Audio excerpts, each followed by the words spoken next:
Assalamualaikum warahmatullahi wabarakatuh. Bismillahirrahmanirrahim. Alhamdulillahi rabbil alamin. Wassalatu wassalamu ala sayyidina Muhammad wa ala alihi wa ashabihi ajma'in. Amma ba'd. Yang mulia saudara pengurusi, tuan imam dan muslimin muslimat sekalian, alhamdulillah pada malam ini kita ditakdirkan bertemu di masjid yang mulia ini untuk membincangkan satu tajuk yang diberikan kepada saya supaya membincangkannya, ialah berkenaan dengan pemurnian sirah Sayyidina Umar Al-Khattab radhiyallahu anhu. Sebenarnya berkenaan dengan tajuk ini saya telah tulis banyak tahun dahulu, dan ini bukunya, dalam ni sudah ada sebenarnya. Dan dalam buku ini ada dua bahagian. Yang pertama, motif tabarra di sebalik hukuman hudud ke atas anak Sayyidina Umar radhiyallahu anhu, dan tajuk yang kedua ialah benarkah Sayyidina Umar radhiyallahu anhu pernah membunuh anak perempuannya. Inilah yang menjadi kandungan kepada buku kecil ini, risalah ini, dan telah teredar agak meluas. Oleh kerana pihak masjid meminta saya bincangkan tajuk yang kedua, disebabkan sebelum ini di Masjid Ampang, masjid apa namanya saya tak pasti, kita telah bincangkan tajuk yang pertamanya, iaitu motif tabarra di sebalik hukuman hudud ke atas anak Khalifah Umar. Itu telah bincang. Jadi bahagian yang kedua ni belum bincang lagi. Itulah sebabnya mereka minta saya bincangkan bahagian yang kedua ini. Sebenarnya terlebih dahulu, sebelum kita masuk membincangkan tentang tajuk ini, rasanya lebih baik kita ketahui terlebih dahulu kenapakah cerita-cerita atau kisah-kisah seperti ini tersebar dengan meluas di kalangan masyarakat Islam, bukan sahaja di tanah air kita, tetapi juga di negara-negara Islam yang lain sejak zaman berzaman lagi. Kenapa ianya berlaku? Perlu kita ketahui bahawa para sahabat Rasulullah sallallahu alaihi wasallam telah berjaya menjatuhkan dua empayar besar yang menguasai dunia pada ketika itu, yaitu empayar Rom dan Farsi. Dan ini berlaku di zaman pemerintahan Sayyidina Umar radhiyallahu anhu. Maka musuh-musuh Islam tidak mampu lagi untuk menghadapi orang-orang Islam yang dipimpin oleh para sahabat sekalian dengan menggunakan senjata. Apa yang dapat mereka lakukan ialah dengan menimbulkan bermacam-macam fitnah untuk menghuru-harakan masyarakat Islam dan memporak-porandakan jemaah Islam. Dari situlah hari demi hari timbul kisah-kisah yang diada-adakan oleh musuh-musuh itu, termasuklah fitnah terhadap Sayyidina Umar radhiyallahu anhu. Dengan cara begini, mereka fikir mereka dapat melunturkan pengaruh Islam, melemahkan kekuatan Islam dengan cara begini, dengan cara mereka mengada-adakan cerita dan disebarkan dengan meluas dalam masyarakat. Antara fitnah yang disebarkan berhubung dengan Sayyidina Umar ialah kononnya beliau telah menjalankan hukuman had ke atas anaknya yang dikenali sebagai Abu Syahmah. Dalam buku ini bahagian yang pertama telah saya bincangkan tentangnya. Kisah ini boleh dikatakan umum dalam masyarakat, bukan sahaja disebarkan oleh orang biasa, tetapi imam-imam kadang-kadang kita dengar di atas mimbar menyebutkan kisah-kisah seperti ini. Sayyidina Umar menanam hidup-hidup anak perempuannya. Bukan asing cerita ini. Ustaz-ustaz yang mengajar di masjid-masjid, di madrasah-madrasah juga menyebutkan perkara yang sama. Seolah-olahnya ia adalah suatu fakta, suatu kebenaran, hakikat sejarah yang telah berlaku. Malangnya tanpa disedari, benda ini menjadi racun kepada pemikiran umat Islam dan mengeruhkan hati nurani mereka. Secara tidak sedar, mereka sebenarnya telah memfitnah salah seorang sahabat Rasulullah sallallahu alaihi wasallam, memburuk-burukkan, mengumpat mertua Rasulullah sallallahu alaihi wasallam, dan telah menjatuhkan maruah dan imej seorang khalifah agung umat Islam yang menjadi contoh sepanjang masa. Inilah yang berlaku kepada Sayyidina Umar khususnya, dan juga kepada para sahabat yang lain. Sebab itu kisah-kisah macam ni banyak sekali tersebar. Dan benda ni sebenarnya kalau kita sebarkan, kalau kita terima, hakikatnya kita telah menuduh seorang sahabat agung Rasulullah sallallahu alaihi wasallam dengan tuduhan yang diada-adakan oleh musuh-musuh Islam. Tapi kita tak sedar. Macam mana kita nak dapat keberkatan daripada Allah Subhanahu Wa Taala, nak dapat pertolongan daripada Allah Subhanahu Wa Taala, kalau kita secara diam-diam, secara senyap-senyap sebenarnya menyimpan satu persangkaan buruk terhadap umat yang lalu, terhadap generasi awal Islam yang telah berjasa membawa Islam ke seluruh dunia, termasuk juga kita. Kita secara tidak langsung sebenarnya bersekongkol dengan musuh-musuh Islam itu, menuduh dan memfitnah mereka. Cerita-cerita seperti ini kalau kita perhatikan dalam sejarah, yang banyak memainkan peranan dalam mereka ciptanya ialah golongan Syiah. Ini salah satu golongan puak ajaran sesat yang banyak sekali memainkan peranan dalam mengada-ngadakan cerita-cerita seperti ini. Di sebalik mereka mengada-ngadakan cerita seperti ini, sebenarnya mereka ada motif yang tersendiri. Perkara inilah yang tidak disedari oleh kita, yang tidak disedari oleh umat Islam. Dia ingat ini cerita-cerita ini macam satu kelebihan, macam satu kelebihan kepada sahabat-sahabat itu. Tetapi di sebaliknya mereka tidak sedar, sebenarnya mereka memburuk-burukkan sahabat-sahabat itu.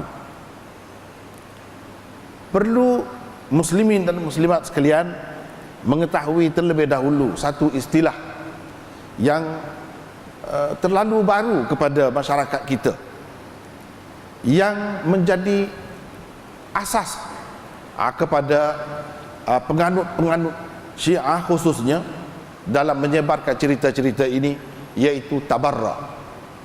Tabarra atau dalam bahasa Arabnya disebut al-bara'ah. Salah satu akidah Syiah ialah menyatakan kebencian terhadap sahabat-sahabat Rasulullah sallallahu alaihi wasallam. Pada hakikatnya mereka bukan sahaja membenci sahabat-sahabat itu, mereka juga membenci Rasulullah sallallahu alaihi wasallam sendiri. Dan kalau kita selidiki lagi, perhatikan lagi, mereka sebenarnya membenci Allah Subhanahu wa taala. Tetapi semuanya dilakukan tidak dengan nyata, secara halus. Itulah yang dikatakan tabarra. Ada kalanya golongan ini memburuk-burukkan sahabat-sahabat secara langsung, terang-terang. Misalnya mereka mengatakan Sayyidina Abu Bakar dan Sayyidina Umar ini kafir. Bila sebut Sayyidina Abu Bakar dan Sayyidina Umar, mereka ucapkan laknatullah. Sampai begitu golongan ini. Itu jelas bagaimana mereka nyatakan kebenciannya, dendamnya terhadap sahabat-sahabat ini. Dan kita jarang sekali, kalau kita tidak mengkaji ajaran Syiah yang sesat itu, kita akan dapati mereka secara langsung menyerang Rasulullah sallallahu alaihi wasallam, apalagi menyerang Allah. Kita tak akan nampak begitu. Mereka berselindung sebenarnya. Mereka selalu serang sahabat-sahabat. Tetapi jika diteliti, jika diselidiki, pada hakikatnya mereka menyerang Rasulullah sallallahu alaihi wasallam dan Allah Subhanahu wa taala sendiri. Itu satu cara, satu bentuk tabarra. Satu lagi bentuk tabarra ialah dengan mengada-ngadakan cerita yang zahirnya nampak elok, nampak bagus, baik, seolah-olah kita nampak sahabat itu bagus. Misalnya Sayyidina Umar menyebat anaknya Abu Syahmah, kononnya yang telah berzina sampai mati. Selalu ditonjol kisah ini oleh pemimpin-pemimpin agama kita untuk menyatakan keadilan Umar, untuk menyatakan betapa Umar ini tegas dalam melaksanakan hukum Islam. Itu maksudnya. Mereka tidak sedar di sebalik kisah ini disebar sebenarnya ada motif tabarra, yaitu menyatakan kebencian dan dendam kesumat mereka terhadap Umar.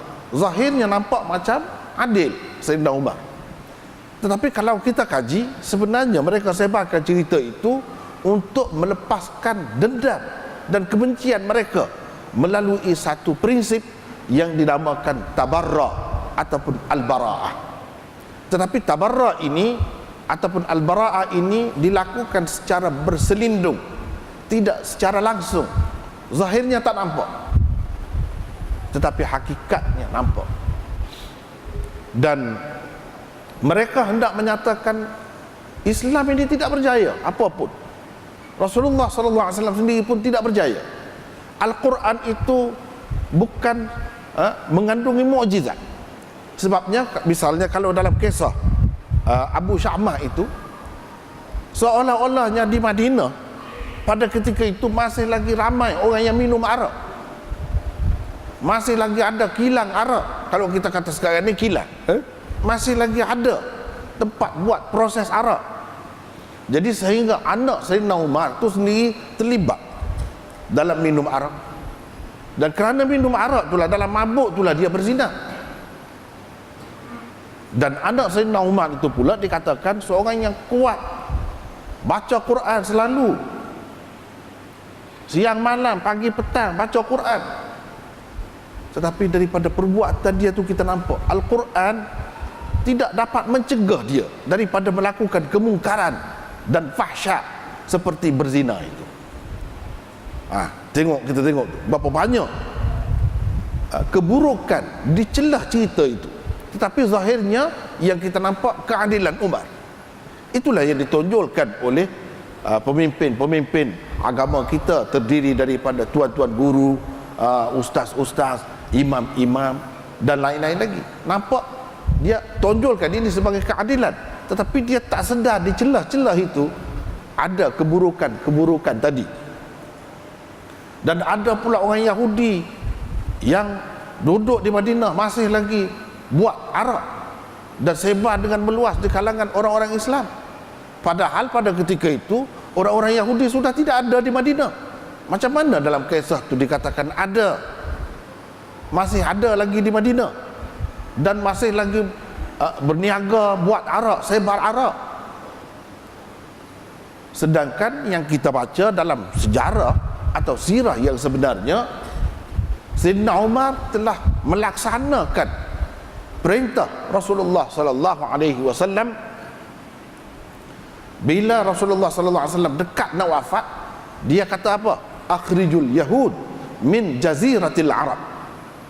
Keluarkanlah Yahudi daripada jazirah Arab, daripada semenanjung Arab. Dan itulah yang dilakukan oleh Sayyidina Umar. Di zaman Rasulullah sallallahu alaihi wasallam lagi sebenarnya orang-orang Yahudi ini tidak ada di Madinah. Mereka telah dihalau, dibuat negeri sampai ke Khaybar. Jauh dah, tidak ada di Madinah. Tapi dalam kisah itu kalau kita tengok, nampak mereka masih lagi duduk ada di Madinah dan jual arak, edarkan arak dengan bebas, sehingga anak Sayyidina Umar sendiri pun terjebak dalam arak dan akhirnya berzina. Itu kisah tu. Kemudian Sayyidina Umar terus menghukum anak dia tu tanpa soal selidik, tanpa membuat kajian dan penelitian terlebih dahulu. Tanya dulu, kalau anak dia kena bunuh, perempuan itu kenapa tak kena bunuh? Tak ada pula cerita yang kata bunuh juga perempuan itu. Ini kelemahan-kelemahan yang terdapat di dalam cerita itu. Untuk lebih jelas, hadirin dan hadirat sekalian boleh baca di dalam apa yang saya tulis ini. Itu saya kemukakan secara ringkas saja, sebagai satu contoh bagaimana mereka nak burukkan Sayyidina Umar dalam bentuk tabarra yang berselindung. Inilah yang dikatakan tabarra yang berselindung, sehingga apabila mereka bawa kisah-kisah ini kepada kita, kita telan bulat-bulat, kita tak sedar, tak perasan yang ini adalah satu fitnah terhadap Umar. Sebaliknya kita nampak ini adalah satu contoh keadilan Umar. Padahal ulama-ulama kita daripada dahulu lagi sudah pun bagi peringatan, sudah pun cerita tentang kisah ini. Cerita ini adalah suatu yang karut, suatu yang tidak benar.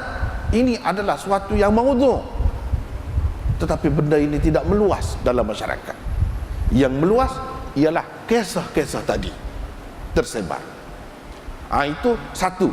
Yang keduanya ialah kisah Sayyidina Umar menanam anak perempuannya hidup-hidup. Ini yang kedua. Ini pun selalu kita dengar. Banyak lagi kisah-kisah seumpama ini. Teruknya Sayyidina Umar ini, dia minum arak dalam tengkorak manusia. Itu bekas minuman. Macam-macam lah cerita disebarkan tentang Sayyidina Umar. Padahal benda tu semuanya tidak berasas. Tetapi mengapa kita dapat terima? Sebab dia datang dalam bentuk tabarra yang halus, yang cukup licin. Iaitu dikatakan Sayyidina Umar melakukan semua ini bukan ketika dia Islam, ketika masih kafir lagi. Jadi sebagai orang kafir boleh dia lakukan apa saja, kita pun terima senang hati.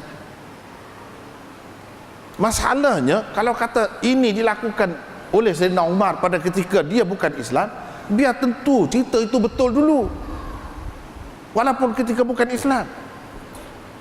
Tetapi golongan ini, musuh Islam ini, mereka cuba kemukakan cerita-cerita seperti ini untuk menyatakan bahawa orang yang keras hati macam ni, orang yang teruk macam ni, mungkinkah kehidupan dia berubah dalam masa yang sekejap, sedangkan kejahatan itu sudah menjadi daging darah dia?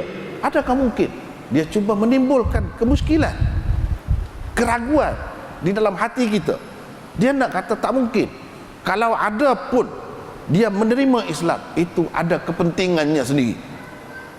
Sebab itu mengikut golongan Syiah, Sayyidina Abu Bakar dan Sayyidina Umar ni memeluk agama Islam bukan ikhlas, bukan kerana nak memperjuangkan Islam, tetapi dia sudah tahu kalau dia tetap dengan kekafiran, dia tidak akan dapat kuasa.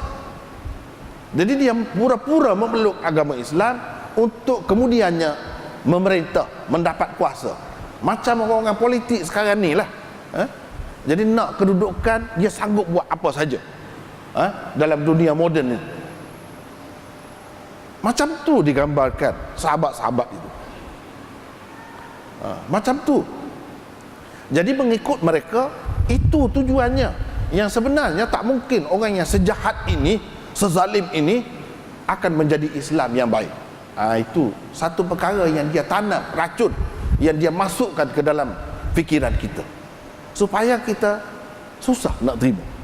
Kemudiannya kalau orang kata Umar ni adil apa semua, susah. Dan kalau dia tuduh Sayyidina Umar ni begini-gini, kita mudah terima.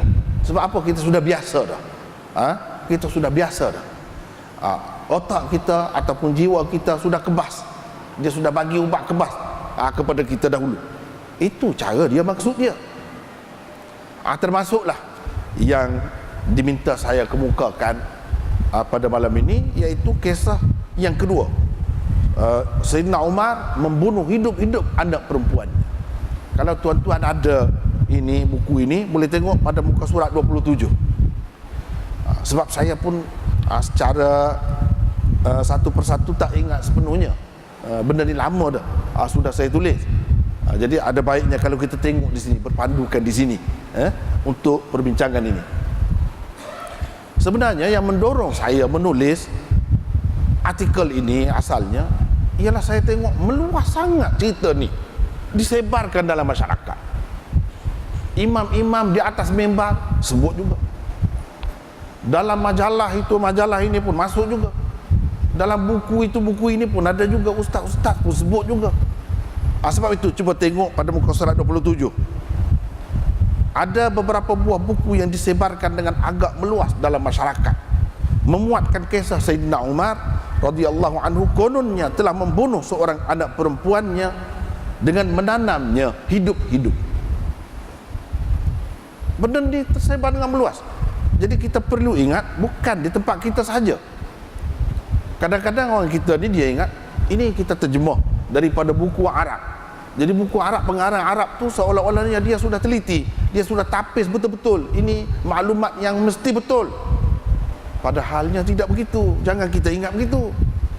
Berapa banyak benda-benda yang karut, benda-benda yang masih tak bersih, tak bertapis, datangnya daripada bahasa Arab juga. Misalnya satu buku ini, seperti buku 10 sahabat dijamin ahli syurga oleh Muhammad Ali Qutub.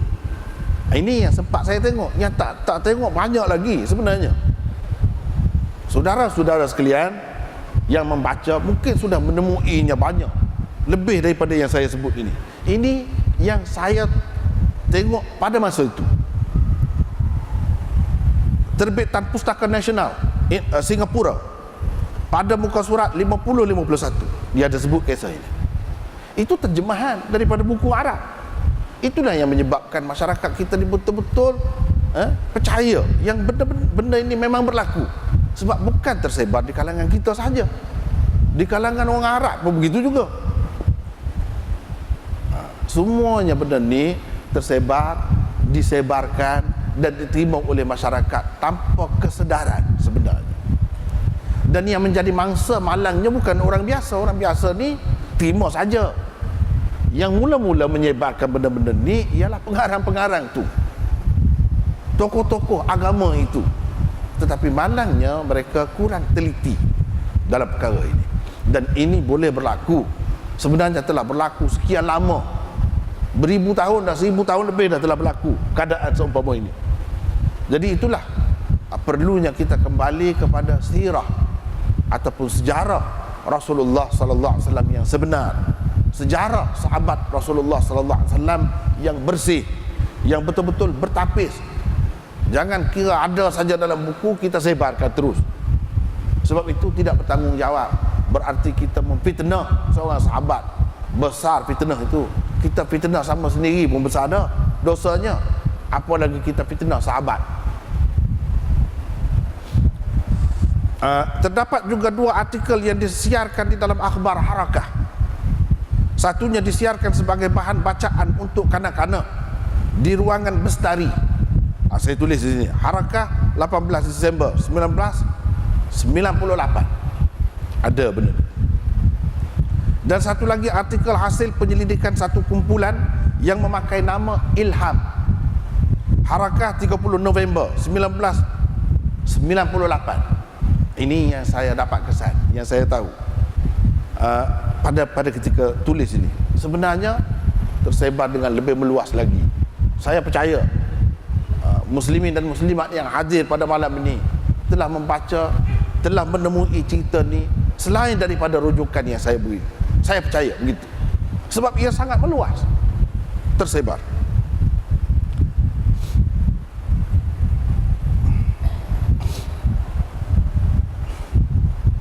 Kalau cerita yang seumpama ini disebarkan oleh musuh Islam, tentu kita kata ini mereka nak memburuk-burukkan sahabat-sahabat Rasulullah SAW. Tapi oleh kerana ia disebarkan oleh kalangan kita sendiri, orang-orang yang menjadi rujukan dalam agama kita, maka kita terima. Kita terima saja.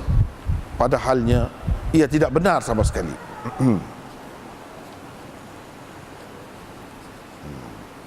Bagi saya lah dua perkara saja. Kalau kita orang ahli sunnah ni nak terima atau sebar benda macam ni, dua sebab. Yang pertama, inilah yang saya tulis di sini, kejahilan. Sebab jahil. Sebab jahil. Walaupun kita kata dia tu pandai dah. Imam misalnya, maaflah, imam-imam kalau ada ini kebenaran yang saya sebut ini memang benar berlaku, yang saya dengar sendiri daripada setengah-setengah imam tu di atas mimbar sebut benda ni. Kerana pada hakikatnya masih jahil, tak tahu. Walaupun dia mungkin pandai dalam perkara-perkara yang lain, tapi benda ni sebenarnya dia tak tahu. Yang kedua,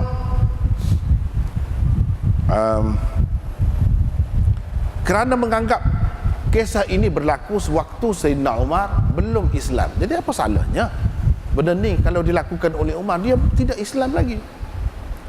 Jadi kita bermudah-mudah dengan alasan ini. Dengan adanya alasan ini kita mudah-mudah. Jadi boleh saja. Jadi kalau Sayyidina Umar ni begini-gini, boleh. Kalau kita kata Sayyidina Umar ni minum arak sebelum dia Islam, itu memang ada dalam riwayat yang sahih, kita terimalah. Terimalah. Tak kisah. Bukan kita tak terima, tapi itu betul. Sekadar itu. Tapi kalau yang tak betul, yang tak benar, tak boleh dibawa. Tak boleh. Itu satu kesalahan besar.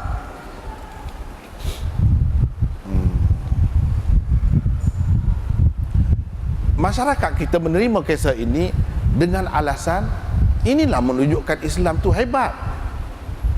Islam ini memang agama yang membawa mukjizat.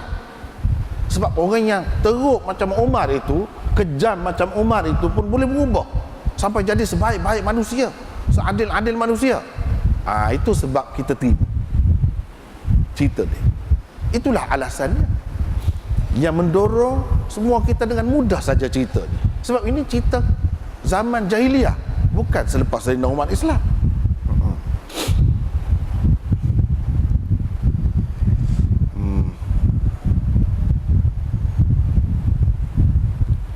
Kalau cerita seperti ini ada di dalam kitab-kitab yang muktabar, di dalam hadis-hadis, misalnya sahabat tu ada sebahagian besarnya minum arak, ada di dalam hadis yang sahih, kita terima. Memang kena terima. Tapi biar tentu dulu cerita ini sahih. Biar tentu dulu, walaupun semasa jahiliyah. Sebab tidak semestinya apa yang tersebar itu, apa yang ada itu semuanya betul. Di dalam hadis kan ada tersebut, kafa bil mar'i kadhiban an yuhadditha bikulli ma sami'a. Cukuplah seseorang itu menjadi pendusta apabila ia menceritakan apa saja yang didengarnya. Jadi tidak semestinya yang kita dengar itu semuanya yang betul. Tidak semestinya yang orang cakap itu semuanya betul. Kalau kita mudah-mudah saja, walaupun berkenaan dengan zaman jahiliyah seseorang itu, kita cakap ikut suka, itu maknanya termasuk dalam pendusta. Dan pendusta atas nama Rasulullah, atas nama sahabat-sahabat Rasulullah ini besar, dosanya besar. Kalau orang biasa ni pun dosanya besar. Itu dipanggil buhtan. Buhtan, satu tuduhan palsu.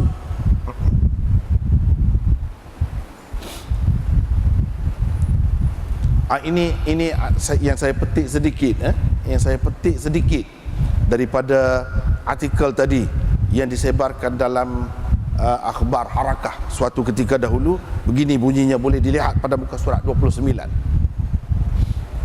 Cerita tu di tengah tu, perenggan yang ketiga, Umar memejamkan mata. Anak itu ditendangnya masuk ke dalam lubang yang digalinya. Ia menangis. Umar tidak menghiraukannya. Umar menutup mata dan terfikir, oh, anakku yang manis dan pintar, mengapa kau dilahirkan sebagai perempuan? Itulah bisikan hati Sayyidina Umar. Ia menangis, tangannya gemetar, tubuhnya menggigil. Umar, jangan jadi pengecut. Tiba-tiba suara itu terdengar berulang kali di telinganya.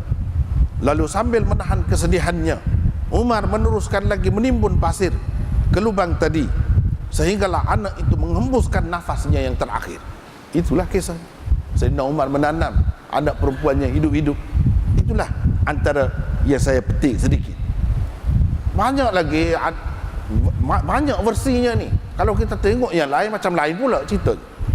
Tetapi kesimpulannya sama, iaitu Umar telah membunuh hidup-hidup salah seorang anak perempuannya.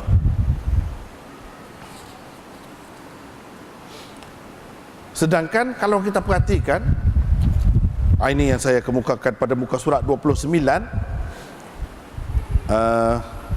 nombor 1 tu, antara alasan yang boleh dikemukakan bahawa cerita ini tak benar, cerita ini tak benar dan tak semestinya kita terus menelannya, menerimanya. Cuba lihat situ.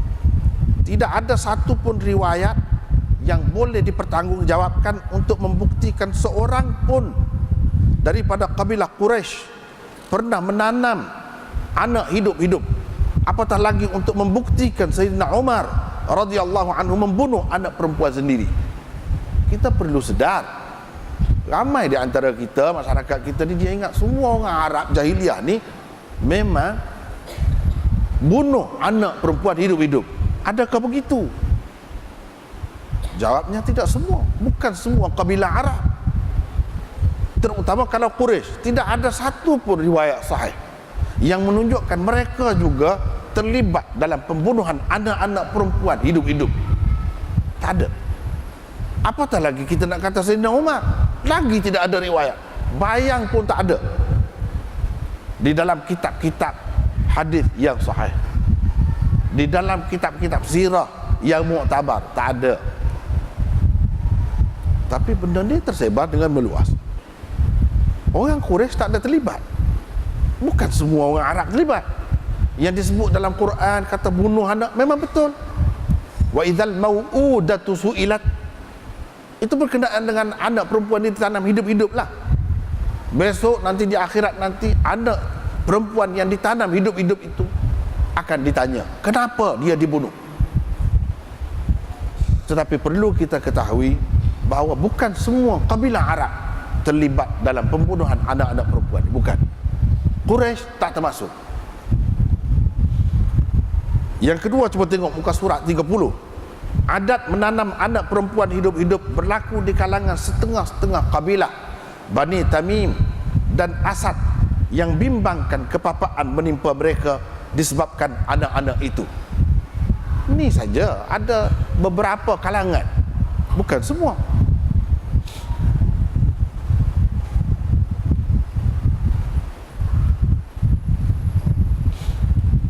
Sebagaimana ada riwayat menyebutkan bahawa Qais bin Asim, seorang pemimpin kabilah Bani Tamim yang kemudiannya memeluk Islam, telah mengaku menanam hidup-hidup 8 orang anak perempuannya di zaman jahiliyah. Ada, memang ada riwayat yang sahih. Tetapi ini kabilah mana? Bukan Quraisy. Di sana terdapat juga riwayat menyebutkan seorang pemimpin dari kabilah yang sama telah menyelamatkan sekian ramai anak-anak perempuan daripada dibunuh oleh ibu bapa mereka kerana takutkan kepapaan dengan membeli anak-anak perempuan itu. Kalau ada di kalangan Bani Tamim pun yang membunuh, bukan semua. Bukan setiap keluarga daripada Bani Tamim itu melakukan perbuatan begitu, bukan. Bahkan ada di antara mereka yang cuba menyelamatkan anak-anak perempuan itu. Dia ambil daripada ibu bapa yang nak bunuh tu, dia kata, kamu jangan bunuh anak-anak ini, biar bagi saya jaga dia, saya didik dia, saya besarkan dia, jangan kamu bunuh. Berapa ramai? Ada juga yang begitu. Di antara yang pemimpin yang menonjol dalam usaha membasmi adat keji ini ialah Sa'sa'ah bin Najiyah, datuk kepada Al-Farazdaq, seorang penyair yang terkenal, dan Zaid bin Amr bin Nufail. Ini dua orang yang terkenal, memang membela, menyelamatkan anak-anak perempuan daripada ditanam hidup-hidup oleh keluarga mereka. Ini dua orang tokoh yang terkenal sampai hari ini. Dalam kitab-kitab boleh kita dapati apa usaha yang telah mereka jalankan untuk tujuan itu. Sa'sa'ah telah membeli anak perempuan daripada kedua ibu bapa mereka, kemudian memelihara mereka hingga dewasa. Bilangan anak-anak perempuan yang dipeliharanya ialah 360 orang. Ini yang diselamatkannya.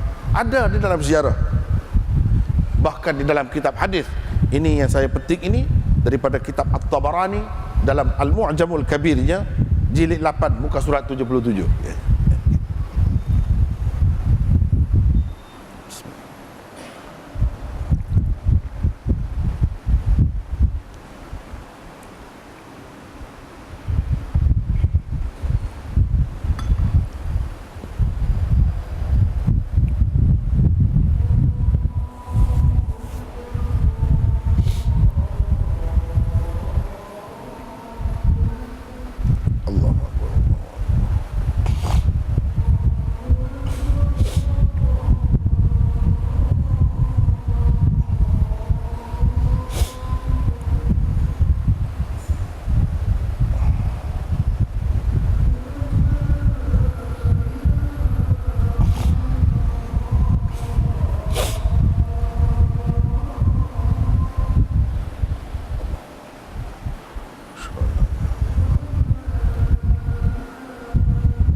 Ya, kita sambung lagi perbincangan tadi. Seorang lagi tokoh yang terkenal, yaitu Zaid bin Amr bin Nufail. Ini salah seorang yang tidak terlibat pun, penduduk Mekah yang tidak terlibat dalam penyembahan berhala. Bahkan dia termasuk dalam orang yang anti terhadap penyembahan berhala. Dia cuba mencari saki-baki ajaran Nabi Ibrahim untuk diamalkannya sendiri dan keluarganya.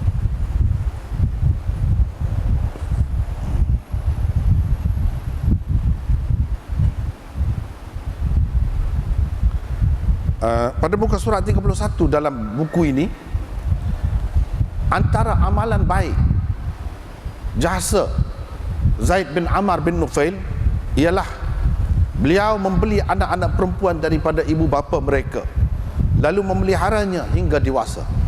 Kemudian beliau akan membawa anak perempuan itu kepada dua ibu bapa masing-masing, lalu berkata kepada mereka, jika kamu suka kepada anak perempuan kamu ini, bolehlah kamu mengambilnya, atau kalau kamu tidak mahu, biarlah anak-anak perempuan itu bersama saya.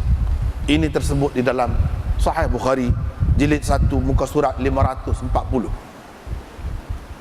Inilah yang dilakukan oleh setengah-setengah sahabat. Jadi siapa Zaid bin Ammar bin Nufail ini? Siapa? Zaid bin Ammar bin Nufail bukan sahaja dari keluarga Sayyidina Umar, malah beliau merupakan sepupu Sayyidina Umar radhiyallahu anhu.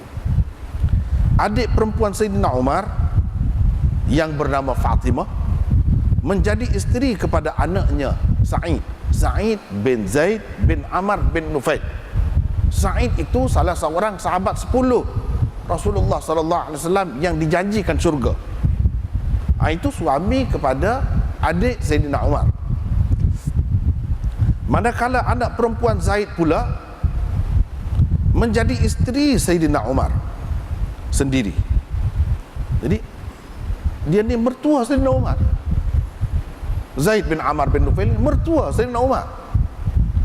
Takkanlah dalam keluarga yang terkenal dengan usaha-usaha suci menyelamatkan anak-anak perempuan daripada dibunuh oleh orang tua mereka, tiba-tiba seorang yang sangat menyerlah dan terpenting di kalangan mereka melakukan perbuatan terkutuk ini dengan membunuh anak sendiri. Takkan macam tu. Ini mertua dia yang buat kerja macam tu. Tiba-tiba yang menantu ni bunuh anak sendiri. Adakah masuk akal?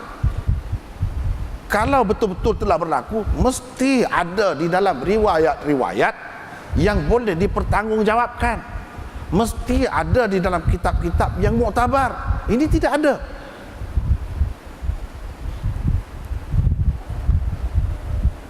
Ini alasan yang ketiga kenapa cerita ni tak betul, iaitu setelah Mekah dibuka, Rasulullah sallallahu alaihi wasallam berbaiat dengan perempuan-perempuan mukmin. Antara ucapan baginda ialah, kamu tidak lagi akan membunuh anak-anak kamu. Ini janji Rasulullah dengan perempuan mana-mana saja yang berbaiat dengan dia. Kamu tak akan lagi bunuh anak-anak perempuan kamu. Hindun dengan spontan menjawab. Hindun iaitu isteri kepada Abu Sufyan, ketua kafir Quraisy Mekah dahulunya, pada ketika itu sudah Islam. Kami memelihara mereka semasa kecil, apabila besar kamu pula yang membunuhnya. Kan orang kafir ni berperang dengan Rasulullah sallallahu alaihi wasallam. Kata dia, kita jaga baik-baik dia daripada kecil sampai besar, kemudian kamu yang bunuh. Itu yang berlaku di antara kita semasa Islam ni bertembur dengan orang kafir, semasa Abu Sufyan belum lagi memeluk agama Islam dengan isterinya Hindun. Itu kata dia. Maknanya mereka tak ada terlibat dalam pembunuhan anak-anak. Peristiwa tersebut dicatatkan di dalam kitab-kitab hadis dan kitab-kitab sirah dengan jelas dan terperinci. Kata-kata Hindun ini menunjukkan mereka tak ada terlibat. Kemudian cuba lihat pula riwayat Muslim yang juga membuktikan bahawa Quraisy tidak terlibat dalam pembunuhan anak-anak perempuan, yaitu sabda baginda sallallahu alaihi wasallam yang bermaksud, sebaik-baik perempuan Arab ialah perempuan Quraisy. Mereka sangat penyayang terhadap anak-anak yatim sewaktu kecilnya. Mereka amat menjaga kedudukan dan harta benda suami. Ini gambaran Nabi SAW terhadap orang-orang Quraisy. Orang-orang Quraisy ini sangat penyayang kepada anak-anaknya. Dia tak ada sebut Kalau orang Quraisy ni terlibat dalam pembunuhan anak-anak perempuan, penyayang apa macam tu? Takkan penyayang kepada anak-anak lelaki saja. Tu ramai mana yang ada perempuan di kalangan mereka tu? Ada yang jadi kakak, ada yang jadi ibu, ada yang jadi makcik, semua itu dari mana? Nabi SAW puji perempuan Quraisy kerana penyayang terhadap anak-anak. Ini termasuk anak-anak lelaki dan perempuan. Kita tak boleh kata mereka penyayang terhadap anak-anak lelaki sahaja, kecuali kalau ada dalil. Kalau tidak, kita akan kata semua. Sebab anak-anak yatim itu boleh termasuk lelaki dan perempuan juga, bukan hanya lelaki. Ini ada di dalam Sahih Muslim dan lain-lain. Apa artinya Rasulullah sallallahu alaihi wasallam memuji orang-orang Quraisy ini sebegitu rupa, sedangkan mereka juga terlibat dalam pembunuhan anak-anak? Apa artinya? Jadi pujian itu palsu lah. Kalau mereka ni sama seperti golongan yang lain juga. Kemudian sewaktu Nabi SAW diutuskan menjadi Nabi ketika berumur 40 tahun, Sayyidina Umar ketika itu berapa umurnya? 27 tahun ketika itu. Anak-anak Sayyidina Umar yang lahir sebelum Islam semuanya masih hidup. Mereka ialah Ummul Mukminin Hafsah, Abdullah bin Umar, dan Abdurrahman. Ini 3 orang. Ini anak dia dengan isteri dia semasa belum Islam. Ketika Rasulullah jadi Rasul, umur dia 27 tahun. Anak dia ini. Siapa di antara mereka ni yang dibunuh? Hafsah. Ini lahir semasa jahiliah ni, semasa belum Islam. Kenapa Hafsah tidak dibunuh? Hafsah tu kan kemudian sampai jadi isteri Rasulullah SAW, Ummul Mukminin. Kalau Sayyidina Umar ni bunuh, yang mana satu? Yang lain-lain dia kahwin semasa Islam, takkanlah dia bunuh semasa Islam.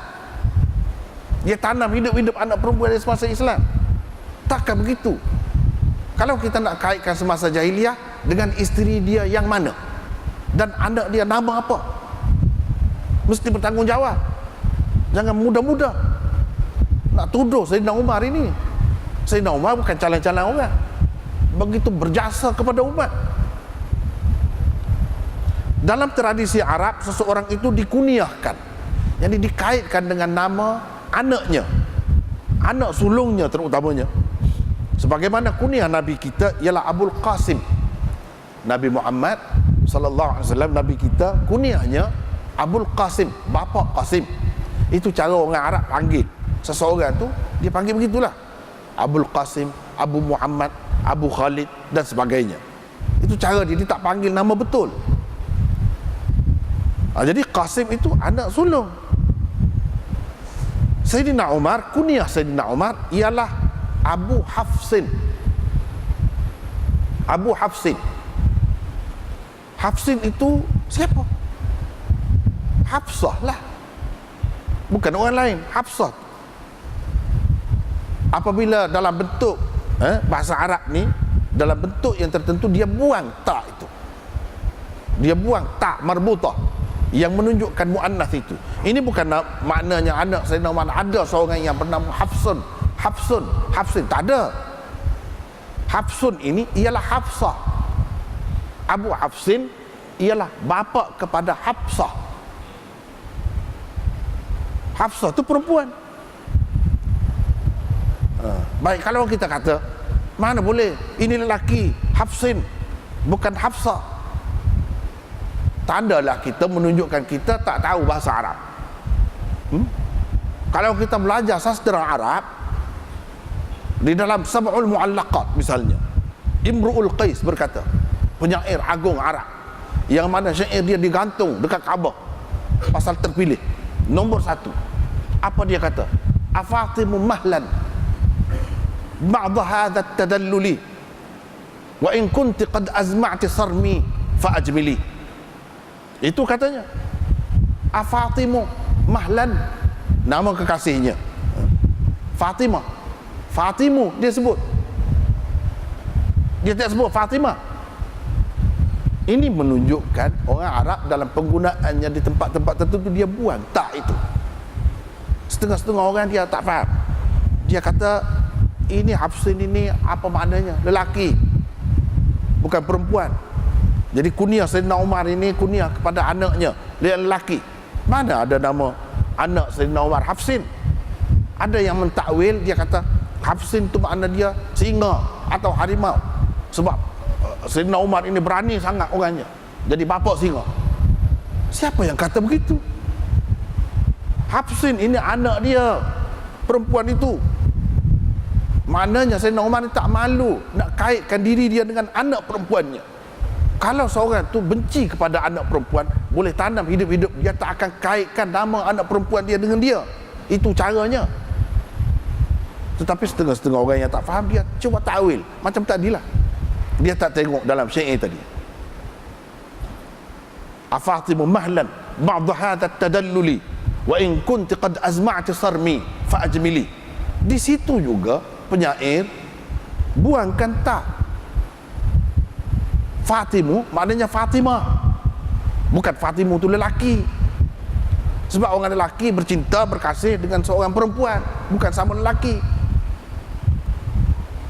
Itu kata dia kepada kekasih dia, wahai Fatimah, janganlah terlalu manja dengan saya, kata dia. Kalau kamu memang bermaksud nak membunuh saya pun, bunuhlah dengan baik, kata dia. Itu maksud dia secara borong, secara kasar. Jadi dia panggil Fatimu kepada kekasih dia yang bernama Fatimah itu. Buang tak, sama juga di sini. Itu mengikut kaedahnya, tak jadi masalah. Jadi ini yang lahir semasa jahiliah. Kalau Sayyidina Umar bunuh dia, macam mana dia nak ada sampai tua, sampai berkahwin dengan Rasulullah sallallahu alaihi wasallam jadi ummul mukminin? Jadi kalau bukan dia yang dibunuh, siapa? Yang nama apa? Kalau Sayyidina Umar ni betul-betul benci kepada orang perempuan, kanak-kanak perempuan, dia bunuh, kenapa dia kaitkan diri dia dengan Hafsah? Ini menunjukkan dia bangga walaupun anak dia itu perempuan. Sebab ini anak sulungnya. Dengan sebab itu nama anak sulung itu dikaitkan dengan dirinya, sehingga beliau dipanggil Abu Hafsin. Perlu juga diperhatikan bahawa di sepanjang hayatnya, berapa ramai ke isteri Sayyidina Umar dan juga hamba sahayanya, di samping anak-anak beliau dengan mereka itu. Kita kena kaji tengok isteri dia ada berapa orang. Daripada setiap isteri dia tu dia dapat anak berapa orang, apa namanya. Bukan macam kita yang tak ada sejarah, kita tak tahu ini datuk kita yang pertama, yang kedua, yang ketiga dulu, mungkin kita tak tahu isteri dia berapa. Setengah-setengah tu tak tahu, nama dia pun dah tak tahu. Usahakan nak tahu sejarah dia. Bangsa Arab bukan begitu. Mereka ada ilmul ansab, ilmu tentang keturunan satu-satu keluarga, dan ada semua. Dia kahwin dengan siapa, dapat anak berapa orang, nama isteri dia apa, anak-anak dia tu nama apa namanya, kemudian berapa lama dia hidup, dia sempat kahwin dengan siapa, dapat anak macam mana pula. Dia semua ada silsilah itu tersimpan dengan baik. Dan di dalam ilmu ansab itu, kalau kita perhati, misalnya Nasabu Quraisy, Ansabul Ashraf dan lain-lain, buku-buku ini semua mengumpulkan sejarah sahabat-sahabat, keturunan mereka, diceritakan satu persatu. Tak boleh tipu, tak boleh tipu, sebab kita ada rujukan. Kalau nak tipu tentang orang lain, boleh, mungkin bangsa lain yang dia tak kisah tentang keturunan dia tu. Ini ada berapa banyak buku, bukan sebuah dua. Kerana sejarah menyimpan semua maklumat isteri-isteri dan anak-anak Sayyidina Umar, Imam Ibnul Jauzi dan lain-lain telah menyenaraikan isteri-isteri Sayyidina Umar dan anak-anaknya serta hamba sahayanya. Beliau menulis Sayyidina Umar mempunyai beberapa ramai isteri dan beberapa mendapat ramai anak. Cuba tengok muka surat 33. Isteri beliau ialah Disebut di sini sampai beberapa orang. Zainab binti Maz'un yang pertama. Zainab ialah saudara perempuan Uthman bin Maz'un yang terbilang di antara orang yang memeluk Islam di peringkat awal. Juga merupakan saudara susuan Nabi SAW. Uthman bin Maz'un ni saudara susuan Nabi kita Muhammad SAW. Dengan Zainab ini Sayyidina Umar telah mendapat 3 orang anak, iaitu Hafsah, Abdullah dan Abdurrahman. Inilah isteri dia semasa jahiliyah. 3 orang anak. Isteri yang kedua namanya Atikah binti Zaid bin Amar bin Nufail. Ini isteri yang kedua bagi Sayyidina Umar. Tadi kita sebut Zaid bin Amar bin Nufail, seorang yang sangat berjasa, seorang yang sangat bersimpati dengan kanak-kanak perempuan. Dia beli dan jaga sampai besar. Kemudian bila besar, dia tanya ibu bapa, nak balik anak ni? Kalau nak, ambil. Kalau tidak, biar dengan saya. Saya akan kahwinkan dia dan akan jaga dia sampai bila-bila. Artinya Sayyidina Umar adalah menantu kepada Zaid bin Amar bin Nufail tadi. Cuba tengok, Atikah binti Zaid, ini isteri yang kedua. Atikah binti Zaid bin Amar bin Nufail tadi, dengannya beliau mendapat seorang anak lelaki bernama Iyad. Yang ketiga, isteri yang ketiga ialah Jamilah binti Thabit bin Aflah. Dengannya beliau mendapat seorang anak lelaki bernama Asim. Yang keempat, Ummul Hakam binti Al-Harith bin Hisham. Dengannya beliau mendapat anak perempuan bernama Fatimah. Ini semua selepas Islam. Selepas Islam. Tak boleh kita nak kait lagi Sayyidina Umar bunuh anak dia yang ni. Tak boleh. Kalau kata juga, mana teruk Sayyidina Umar setelah Islam pun masih lagi mengamalkan amalan jahiliah yang tidak diamalkan oleh keluarganya pun tak. Dia ni seorang yang pelik, ganjil. Macam tu jadi. Yang kelima, Ummu Kulthum binti Jarwal bin Malik. Dengannya beliau mendapat 2 orang anak bernama Ubaidullah dan Zaid Al-Akbar. Yang keenam, Ummu Kulthum binti Ali bin Abi Talib. Artinya Sayyidina Ali bin Abi Talib, khalifah yang keempat itu, mertua Sayyidina Umar juga. Mertua Sayyidina Umar juga. Ini anak Sayyidina Ali dengan Fatimah, anak Rasulullah sallallahu alaihi wasallam. Artinya Sayyidina Umar ini berkahwin dengan cucu Rasulullah sallallahu alaihi wasallam, namanya Ummu Kulthum. Dengannya beliau mendapat 2 orang anak bernama Zaid Al-Asghar dan Ruqayyah, yang orang kita kadang-kadang dia sebut Ruqyah. Ruqayyah inilah Ruqayyah yang sebenarnya Ruqayyah. Yang ketujuh, daripada hamba sahayanya yang bernama Fukayyah dan Luhayyah. Juga Sayyidina Umar telah mendapat anak.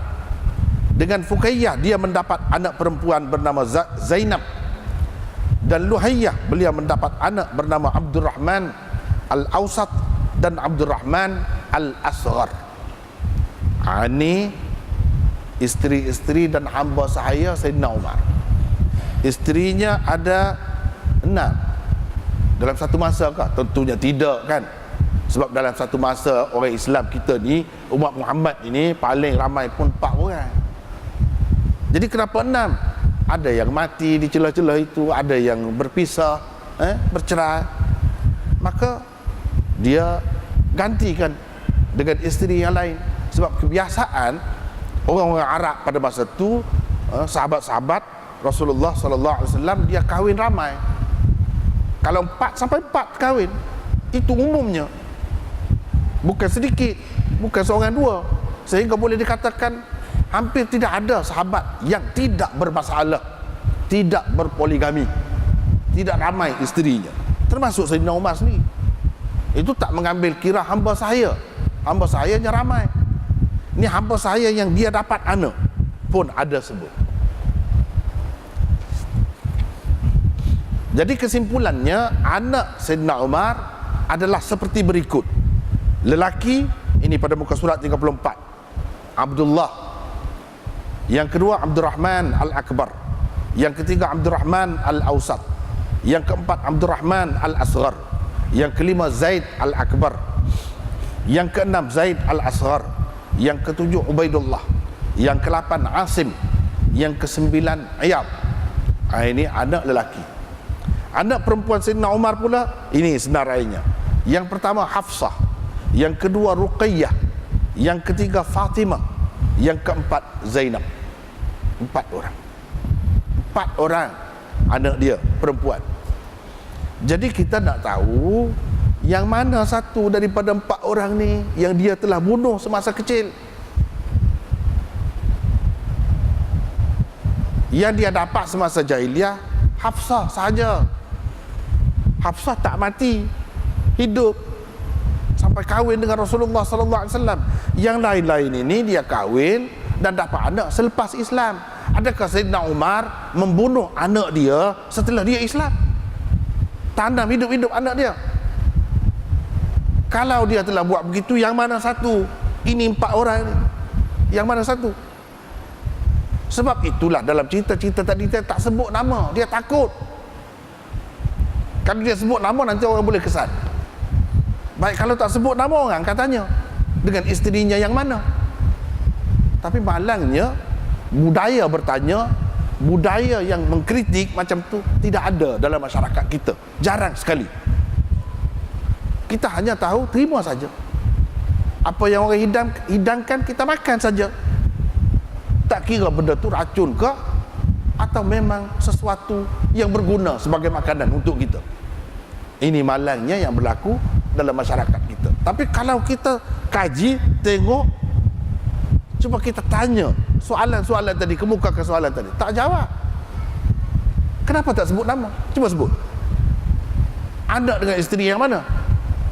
Kalau isteri semasa jahiliyah, Zainab binti Mas'ud, seorang tu saja. Anaknya Hafsah. Itu tidak kena bunuh. Kalau ada lagi adik-adik dia yang lain, kena bunuh. Kenapa Hafsah tak bunuh? Kenapa yang itu bunuh? Kemudian yang itu nama apa? Tak ada. Dia ada seorang anak perempuan saja semasa jahiliah. Yang lain-lain semuanya selepas Islam. Kalau kita kata yang kemudian, bermakna Sayyidina Umar ni masih tak berubah. Walaupun setelah dia Islam, dia masih lagi tanam hidup-hidup anak dia. Dan kenapa Rasulullah tak tegur? Kalau benda ni berlaku, mesti ada di dalam riwayat-riwayat yang sahih. Ini menunjukkan semuanya ni fitnah terhadap Sayyidina Umar. Ini adalah satu usaha untuk memburuk-burukkan Sayyidina Umar di kalangan masyarakat Islam sendiri, tanpa disedari mereka. Tanpa disedari. Saya percaya kalau sedar, tak akan sebar benda macam ni. Dan saya harapkan selepas ini jangan lagi lah bawa cerita-cerita ini. Kena rasa bersalah. Memang salah pun, tak bertanggungjawab tu. Kalau sebut cerita ni, kebanyakan kita tengok cerita, dia buat cerita, mana puncanya? Kita nak cerita hadis ini. Ni dalam Bukhari, dalam kitab ni, biar tentu ada. Ni cerita ni mari mana punca? Tak dapat sebut. Ini menunjukkan ia adalah sesuatu yang tidak dapat dipertanggungjawabkan.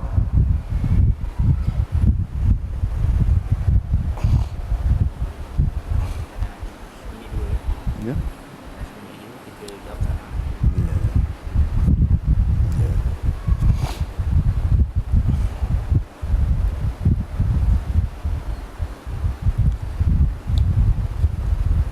Kemudian ada dalam salah satu cerita tadi disebutkan Sayyidina Umar ni dia tak tahu anak dia yang dia nak bunuh tu lelaki ke perempuan.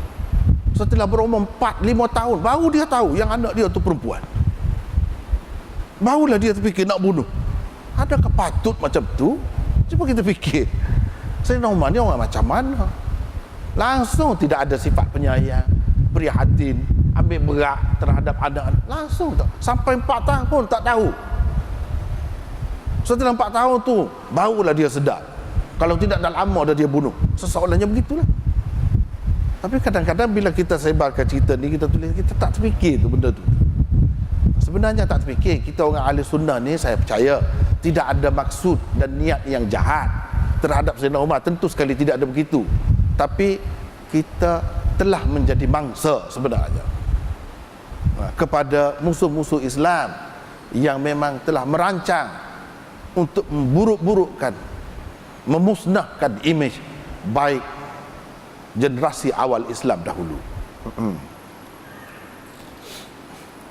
Paling-paling yang adalah dalam kitab-kitab yang ada, ini satu kisah pada muka surat 35 saya sebut, ada tersebut di dalam kitab Sunan Darimi. Di dalam sunannya begini bunyinya. Riwayat itu menyebutkan bahawa ada seorang lelaki menghadap Rasulullah sallallahu alaihi wasallam. Lalu dia berkata, "Wahai Rasulullah, kami dahulu orang-orang jahiliyah. Kami menyembah berhala dan membunuh anak-anak. Saya pernah mempunyai seorang anak perempuan. Bila saya memanggilnya, dia berlari-lari datang kepada saya dan sangat ceria. Pada suatu hari saya memanggilnya, dia terus mengikuri saya. Berdekatan dengan tempat itu ada satu telaga. Saya memegang tangannya dan menolaknya masuk ke dalam telaga. Kata-kata terakhir yang terkeluar dari mulutnya ialah ayah." Anak dia tu kata. Ini ada dalam hadis. Mendengar ceritanya itu, Nabi SAW menangis. Orang-orang yang ada berdekatan dengan Nabi SAW berkata kepada orang itu, "Kamu betul-betul telah menyedihkan Rasulullah SAW." Nabi bersabda, "Orang ini datang bertanyakan sesuatu yang lebih penting dari itu." Seraya baginda SAW berkata kepada orang itu, "Ceritakan sekali lagi kisah itu." Dia minta cerita sekali lagi. Orang itu pun mengulangi lagi sekali kisah tersebut, menyebabkan Rasulullah SAW menangis sehingga basah janggutnya.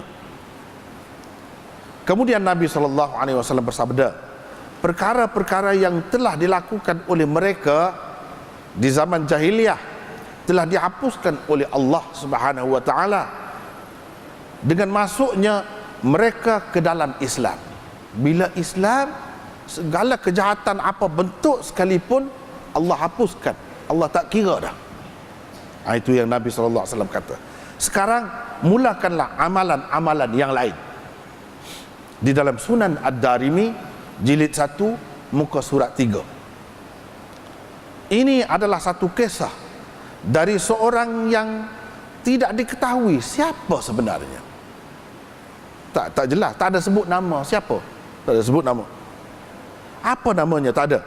Mungkin orang-orang yang mempunyai maksud jahat telah mengaitkan cerita ini dengan Sayyidina Umar. Jadi ada cerita ni, dia nak kaitkan dengan siapa? Dia cuba kaitkan dengan Sayyidina Umar. Mungkinlah ini asasnya, yang dijadikan asas itu. Yang lain-lain tak ada dalam kitab.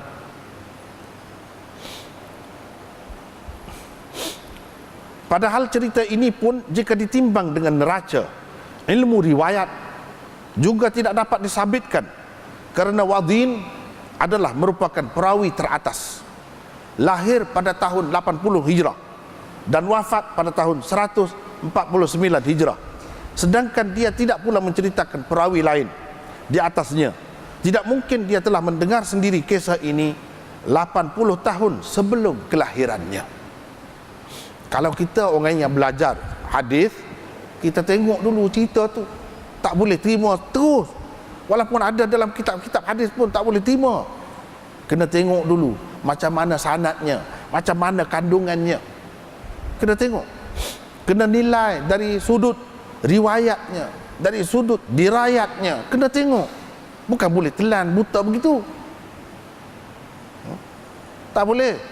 Kita orang Islam ni diajar supaya menerima sesuatu yang bersih. Kalau air, kita nak minum air yang kotor,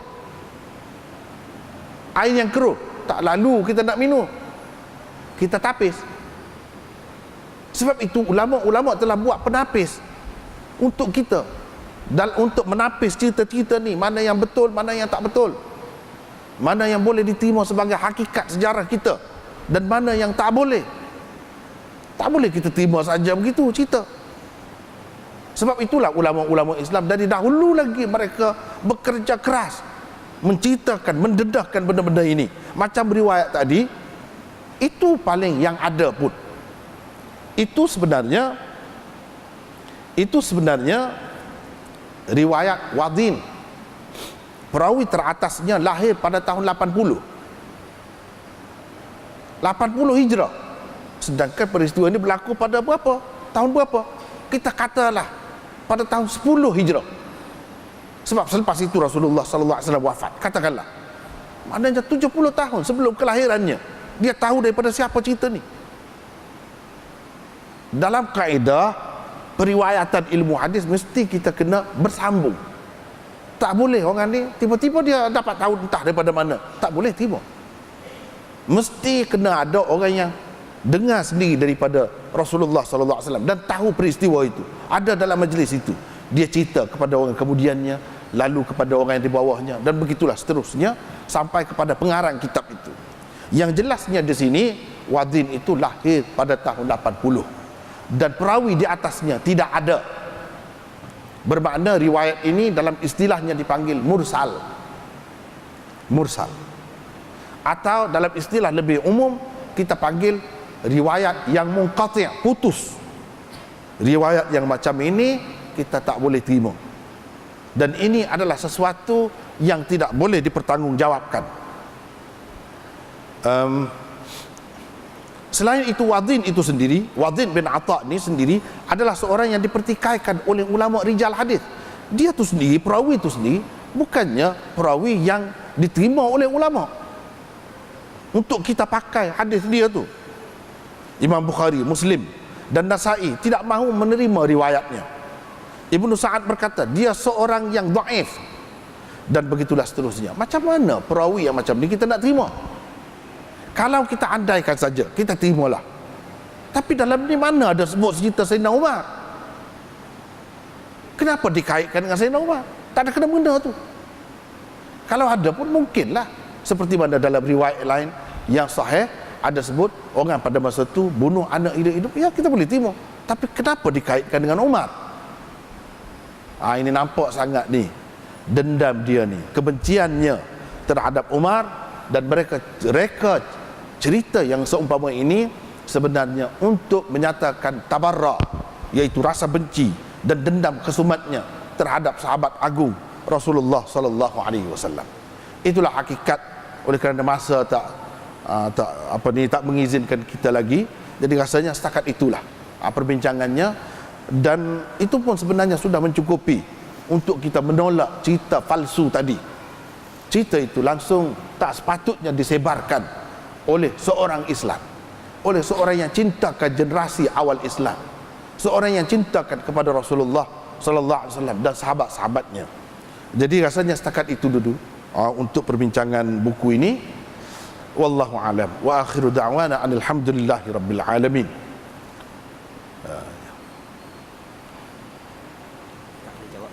Banyak sangat ni. Banyak sangat.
Alhamdulillah kita ada beberapa soalan di sini, oleh kerana pengerusi meminta supaya secara ringkas lah, masa kita tidak mengizinkan, saya jawab tentang soalan-soalan ini. InsyaAllah kita cuba seringkas mungkin lah.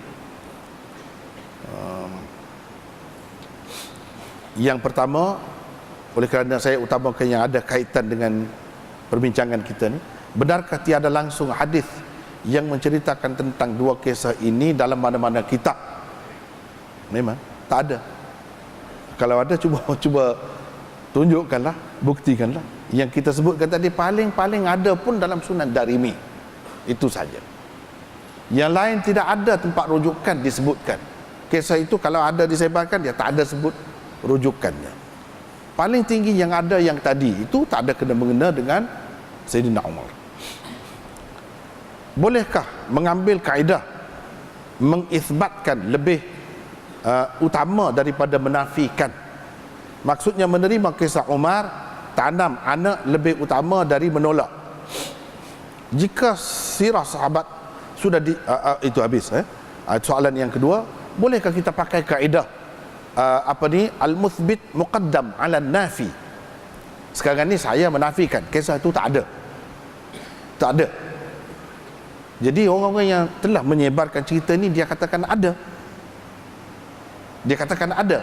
Bolehkah kita pakai kaedah orang yang mengatakan ada, kiranya dia tahulah, sebab itu dia kata ada. Jadi kita kena utamakan pendapat dia lah daripada orang yang menafikan. Sebab orang yang menafikan dia tak tahu, sebab itu dia menafikan. Dia tak tahu. Bolehkah kita pakai kaedah ini? Tak boleh. Kaedah ini kalau sama-sama kuat.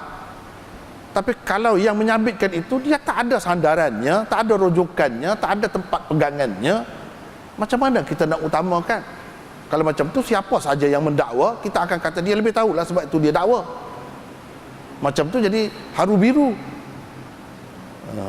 Kaedah tu tak boleh pakai. Kaedah tu kalau nak pakai, kalau sama kuat, atau yang mengisbatkan itu, yang mengiyakan itu lebih kuat. Keadaan di sini bukan begitu. Yang menafikan itu lebih kuat. Jika sirah sahabat sudah dicemari, bagaimana dengan sirah Rasulullah SAW dan sahabat-sahabat yang lain? Sama juga. Kita tidak mengatakan semuanya dicemari di setiap peringkat, di setiap tempat semuanya. Tidak. Tapi ada pada tempat-tempat tertentu. Sama ada sirah Rasulullah SAW atau sirah sahabat. Dan perkara ini telah disedari oleh ulama-ulama Islam mutaakhir sekarang ni, sehingga mereka tulis buku-buku khusus. Misalnya As-Siratun Nabawiyah As-Sahihah, sirah Nabi yang sahih. Kenapa timbul idea begitu? Sebab dia sudah kesan berapa banyak yang tidak sahih. Jadi dia nak kemukakan yang sahih, yang boleh dipertanggungjawabkan yang mana. Dan kitab-kitab ini mendapat sambutan di semua pelosok dunia, di semua negara Islam, semua terima baik. Jadi itulah sepatutnya kita usahakan di tempat kita ini pun begitu juga. Cuma untuk menceritakan mana tempat yang telah dicemari itu, mana tempat yang dia ada-adakan itu, perlu masa. Tidak memadai dengan satu malam macam ni dalam masa yang terhad. Tak boleh kita selesaikan segala-galanya. Tetapi sekadar menyatakan ada, memang ada. Tidak sunyi. Kalau dalam hadis tu pun ada hadis palsu kan. Apa yang orang panggil hadis palsu ada, dikaitkan dengan Rasulullah, padahalnya bukan hadis pun, tak ada kena-mengena dengan Rasulullah pun, apatah lagi sirah-sirah ni. Benarkah kisah Sayyidina Umar berhijrah secara terbuka semasa peristiwa hijrah? Itu ada kisahnya begitu. Kemudian, benarkah nasab Umar bin Abdul Aziz daripada Umar bin Al-Khattab? Ini sebagaimana kita maklum, Umar bin Abdul Aziz kan dia daripada Bani Umayyah. Adapun Sayyidina Umar itu bukan, tapi jauh-jauh tu dia adalah hubungannya, kaitannya itu adalah. Itulah secara ringkasnya. Kemudian Soalan yang kedua, adakah kisah-kisah falsu sahabat juga termasuk Israiliyat?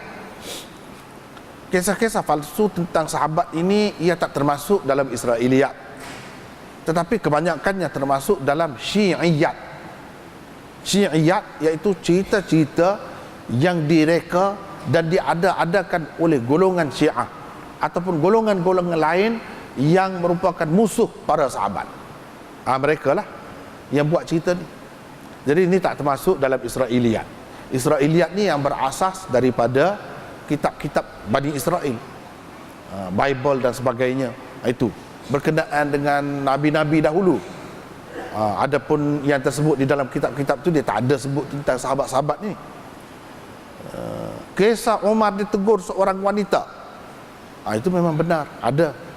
Ditegur oleh seorang wanita, bukan sekali, beberapa kali, dan Sayyidina Umar terima baik. Ini benar, ada. Boleh Ustaz huraikan peristiwa Sayyidina Umar memecat Khalid bin Al-Walid? Apa pengajaran yang boleh diambil? Ini pun sirah juga. Secara ringkasnya, Sayyidina Umar tak mahu orang kaitkan kejayaan yang berlaku di zamannya itu dengan peribadi tertentu. Sebab bila saja Khalid bin Al-Walid pergi ke mana-mana jadi panglima, menang saja, dia tak mahu. Jadi mungkin akan timbul pemujaan terhadap tokoh ataupun peribadi tertentu, dan mungkin orang kaitkan kejayaan itu dengan peribadi tertentu, tidak kerana Islam. Jadi ada kalanya tidak ada apa-apa kesalahan pun seseorang itu, tapi bagi pemimpin tertinggi dia pandang dari sudut lain. Ada keharusan untuknya memecat seseorang itu daripada jawatannya untuk maslahat yang lebih besar lagi. Dan itulah yang dilakukan oleh Sayyidina Umar dalam kaitan dengan pemecatan Khalid bin Al-Walid. Buku apakah yang sesuai untuk membaca sirah sahabat? Sebenarnya sirah kita yang ada ni masih lagi bercampur baur. Boleh kita baca, tetapi kita kena merujuk kepada orang-orang yang betul-betul arif dalam bidang itu. Nak kata semua yang ada di dalam kitab-kitab sirah sahabat ini semuanya bersih, semuanya benar, tak ada jaminan. Tak ada jaminan. Buku mana pun tak ada jaminan. Kecuali kalau yang ada di dalam kitab-kitab yang sahih. Misalnya dalam Bukhari, dalam Muslim dia cerita tentang sahabat, itu kita boleh pakai, itu pun punca sirah juga. Tidak semestinya sirah ni kita nak dapat daripada buku sirah saja. Apa-apa yang berkaitan dengan sahabat itu, walaupun ada di dalam kitab hadis, itu punca sirah juga. Sepatutnya kita anggap begitu. Gelaran Abu Hafsin dikatakan bermaksud singa kerana berani. Ini saya telah jelaskan tadi. Itu satu kekeliruan. Apakah Zaid bin Amr menyelamatkan anak dari Bani Tamim? Apakah hubungan Bani Tamim dan Quraisy baik? Memang begitu. Boleh dikatakan Quraisy ini ketua ataupun pemimpin di kalangan masyarakat Arab itu. Zaid bin Amr bin Nufail, seperti yang kita sebutkan tadi, di kalangan Quraisy tak ada berlaku benda-benda ni. Jadi kalau dia menyelamatkan anak-anak perempuan, tentunya ada anak perempuan dalam kabilah ataupun suku kaum yang bukan dari kalangan Quraisy. Bukan dari kalangan Quraisy, itulah yang berlaku.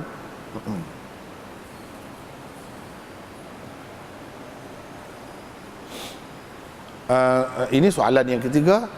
Adakah kisah Nabi Muhammad sallallahu alaihi wasallam menceraikan isterinya adalah sahih?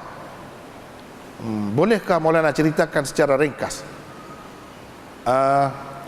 Ada riwayat yang zahirnya menampakkan dia telah menceraikan isterinya, tetapi bagi saya yang lebih sahihnya tidak ada, kecuali kalau isteri yang memang tidak menghendakinya, seperti dalam Bukhari, Ibnatul Jaun misalnya.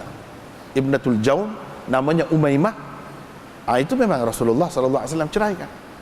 Itu ada. Tapi yang isteri Rasulullah sallallahu alaihi wasallam sempat gauli, yang hidup bersamanya, kita kata dalam istilah yang lebih tepatnya, yang sempat Rasulullah sallallahu alaihi wasallam dukhul dengannya ataupun mengadakan hubungan suami isteri dengannya, itu tak ada. Adapun Ibnatul Jaun macam Umaymah itu dia tak sempat. Dia minta perlindungan, aku berlindung kepada Allah daripadamu. Itu dalam Bukhari disebut. Nabi SAW kata, uthti bima'adhin, kamu telah berlindung dengan tempat perlindungan yang sebenarnya. Kalau macam tu, kamu baliklah kepada ahli keluarga kamu, baliklah. Itu isyarat kepada cerai Rasulullah SAW. Jadi isteri-isteri yang macam ni, yang tak sempat digauli memang ada, tapi yang digauli, yang termasuk dalam ummahatul mukminin, itu tidak ada. Itulah secara ringkasnya. Rasanya itulah dulu soalan sekadar itu. Wallahu a'lam.